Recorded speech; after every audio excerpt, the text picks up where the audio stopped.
Assalamualaikum warahmatullahi wabarakatuh. Salam sejahtera, salam sehat untuk kita semua. Semoga juga teman-teman dalam keadaan baik-baik bersama dengan seluruh keluarga.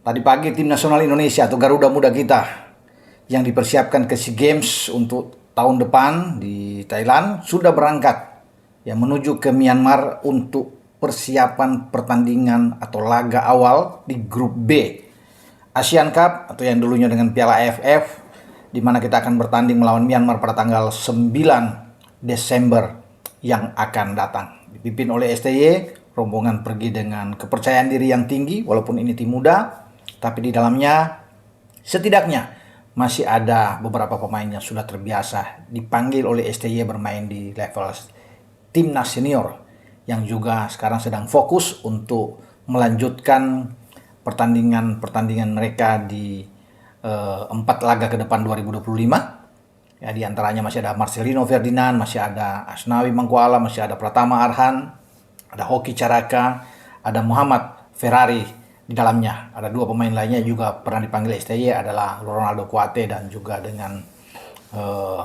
Arkan Fikri. Ya. Jadi mereka sudah berangkat, tetapi manajer tim masih tinggal. Karena apa? Karena masih menunggu Asnawi Mangkualam yang baru akan datang nanti setelah melanjuti ada hasil pertandingan terakhir itu, bahwa hari ini dia mungkin akan tiba. Besok didampingi oleh manajer Pak Sumarji menuju ke Myanmar. Tapi teman-teman, memang ada berita yang oke lah untuk timnas kita dan mungkin membuat STY agak tersenyum di sini, karena Rafael Struijk, pemain kita yang saat ini ada di Liga Australia bersama dengan Brisbane Roar, yang juga tadinya berawal dari akan berangkat di semifinal dikasih oleh klub, kemudian kesininya tanggal 17 lebih cepat tapi yang terakhir kabar yang sudah dikonfirmasi oleh Pak Manajer adalah Rafael bisa bermain melawan Myanmar. Ini kan luar biasa Tadinya dia akan melewatkan 3 pertandingan, Myanmar, Laos, dan Vietnam di antara tanggal 9, 12, dan 15. Dia baru tersedia menghadapi Filipina pada tanggal 21 yang akan datang, karena dengan melihat jadwal kedatangan dia itu pada tanggal 17. Tetapi sekarang itu lebih cepat, jauh lebih cepat. Justru pada tanggal 8 diperkirakan dia akan berangkat dari Brisbane menuju ke Myanmar. Dan tanggal 9 juga diharapkan dia tampil dalam laga perdana kita melawan Myanmar. Nah, ini tentunya akan membuat STY senang. Teman-teman juga lain akan menyambut dengan gembira, karena ada El Clemmer di depan yang juga bisa memperkuat. Walaupun kita tidak punya Justin Hubner, tidak punya Ivar Jenner yang tidak bisa dilepas oleh klubnya, tetapi akhirnya Brisbane Roar lebih berkomitmen mendukung kiprah timnas kita, anak-anak muda kita U22 ini untuk bertanding di Asian Cup. Karena laga pertama itu kan biasanya memang agak berat untuk memulai laga pertama. Myanmar tidak mudah untuk kita kalahkan. Mereka bersiap diri dengan sangat baik dan mereka ingin mengalahkan Indonesia. Makanya kehadiran Rafael Struijk ini lebih cepat. Ini bagus, apalagi dia kan berada di lini serang, di garis depan yang memang dinantikan oleh STY. Dan di depan kalau ada Rafael Struijk itu bisa dipastikan satu tempat buat dia. Satu lagi mungkin Hoki Caraka. Menurut saya akan oke kan, lagi oke lah, enak-enak di Liga 1 saat ini, yang kemarin tetap ditahan oleh PSS Sleman, tidak ikut dalam TC selama 1 minggu itu, tapi sekarang sudah dilepas, dan Hoki diharapkan bisa membuat berkontribusi lah lebih banyak dengan tim U22 ini. Jadi kalau dia dengan El Clemmer kan sudah terbiasa juga keduanya berada dalam satu TC ketika di timnas senior. Jadi pasti STY akan mengutamakan ini.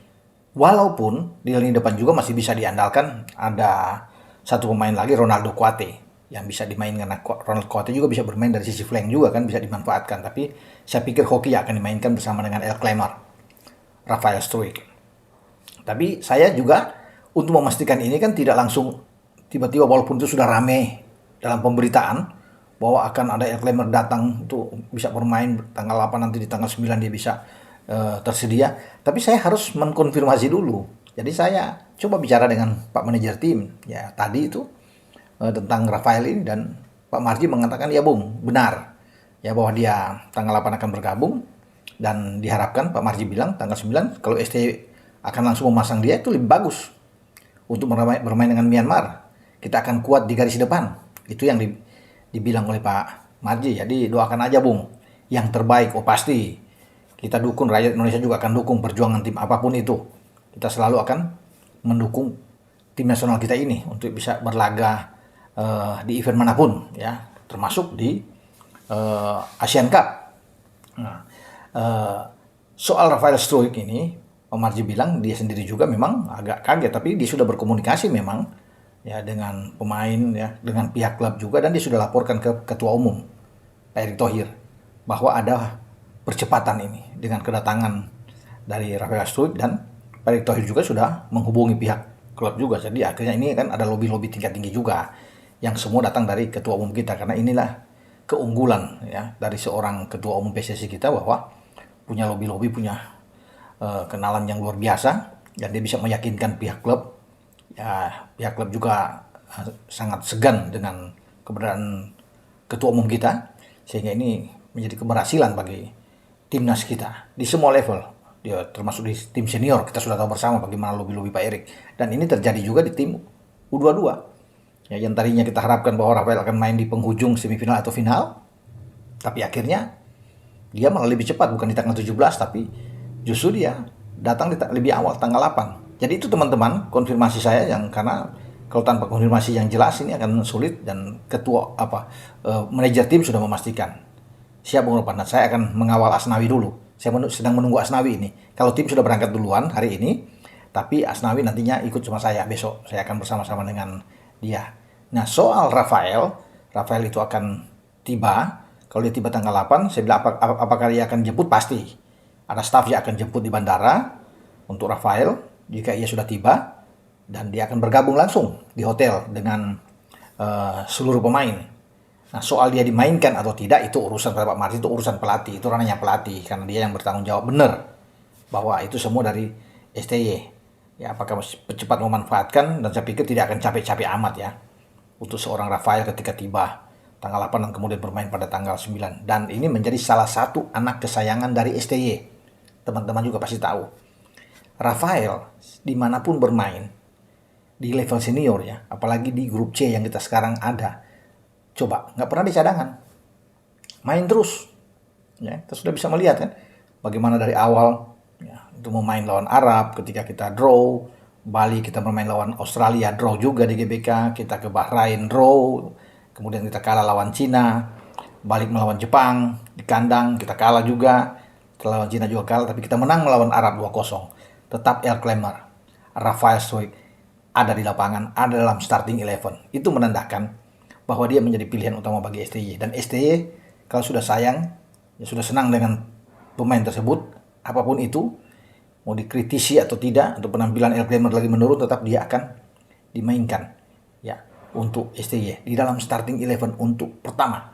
Ya, soal nanti diganti babak kedua itu urusan lain, tapi kadang-kadang El Clemmer juga akan bertahan terus, seperti lawan Arab dia akan bertahan di dalam.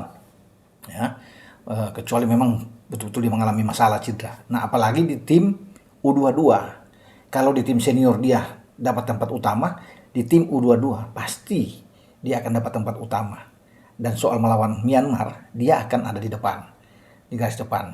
Dan kita punya harapan, punya kesempatan untuk bisa membuat gol lewat El Clemmer, lewat Rafael Struijk. Jadi samping tentunya ada Hoki Caraka, dan kita punya Marcelino yang juga kuat bermain secara bebas di belakang kedua pemain tersebut.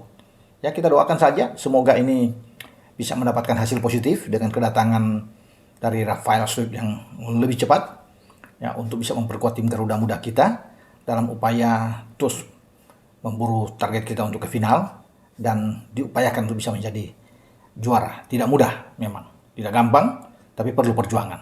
Dengan saya Bung Ropan, ciao.